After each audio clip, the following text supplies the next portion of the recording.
മയ്യത്ത് കുളിപ്പിക്കുന്ന സമയത്ത് ശരീരത്തിൽ എല്ലാ ഭാഗത്തും വെള്ളം തട്ടിയാൽ ഫർള് വീടും എന്നാണല്ലോ. ഒറ്റയായിക്കൊണ്ട് വെള്ളമൊഴിക്കുക, ശരീരം മുഴുവൻ ഒഴിക്കുക തുടങ്ങി കുറേ സുന്നത്തുകൾ വേറെയുമുണ്ടല്ലോ. ഇതിൻ്റെ പ്രതിഫലം ആർക്കാണ് ലഭിക്കുക? കുളിപ്പിക്കുന്നവർക്കാണോ അതോ മയ്യത്തിനോ? വളരെ ചെറിയ ചോദ്യമാണ്. ആർക്കാണ് പ്രതിഫലം കിട്ടുക എന്നുള്ളതാണ്.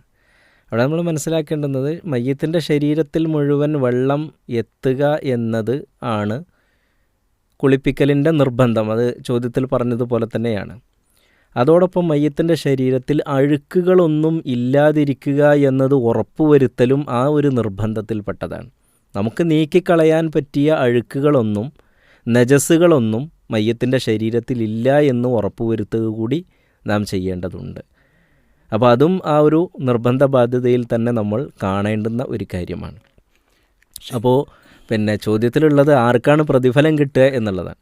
അപ്പോൾ നിർബന്ധമായിട്ട് ചെയ്യേണ്ടുന്ന കാര്യങ്ങൾ, സുന്നത്തായിട്ട് ചെയ്യേണ്ടുന്ന കാര്യങ്ങൾ, ഇനി സുന്നത്തിൻ്റെയും അപ്പുറത്ത് ഒരു കാര്യം അതിൻ്റെ പെർഫെക്ഷനിൽ നിർവഹിക്കുക എന്ന് പറയുന്ന ഒരു ഭാഗമുണ്ടല്ലോ. സുന്നത്താണ്, അതോടൊപ്പം തന്നെ ഇനി സുന്നത്ത് തന്നെ ആണ് എന്ന് കൃത്യമായി പറയാൻ കഴിഞ്ഞിട്ടില്ലെങ്കിലും അതുകൂടിയായാൽ അതിൻ്റെ ഒരു ഭംഗിയായിരുന്നു എന്ന് നമുക്ക് തോന്നുന്ന കാര്യങ്ങൾ. അപ്പോൾ ആ കാര്യങ്ങളൊക്കെ നമ്മൾ അതിൻ്റെ പരിപൂർണ അർത്ഥത്തിൽ തന്നെ ചെയ്താൽ അതിൻ്റെ പ്രതിഫലം കിട്ടുന്നത് ഈ ചെയ്യുന്ന ആളുകൾക്ക് തന്നെയാണ്. ഇത് നമ്മൾ ആ പ്രതിഫലം കാക്ഷിച്ചുകൊണ്ട് ചെയ്യുന്നതോടൊപ്പം തന്നെ ഈ മരണപ്പെട്ട് കിടക്കുന്ന വ്യക്തിയോട് നാം ചെയ്യുന്ന ഒരു ബാധ്യത കൂടിയാണ് എന്ന ഒരു ബോധമാണ് നമുക്കുണ്ടാകേണ്ടത്.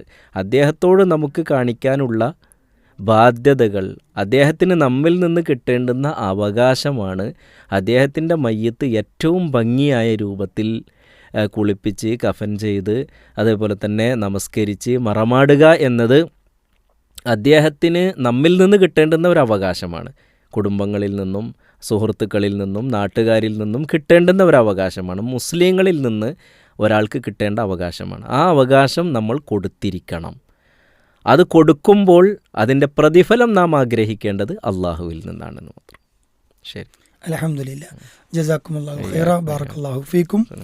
വളരെ കൃത്യമായ ഒരു മറുപടിയാണ്. അൽഹംദുലില്ലാ.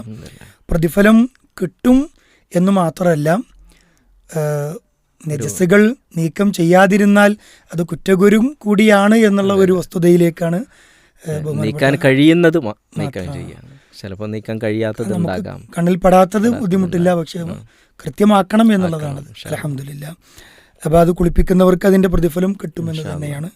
ജസാക്കുമുല്ലാ.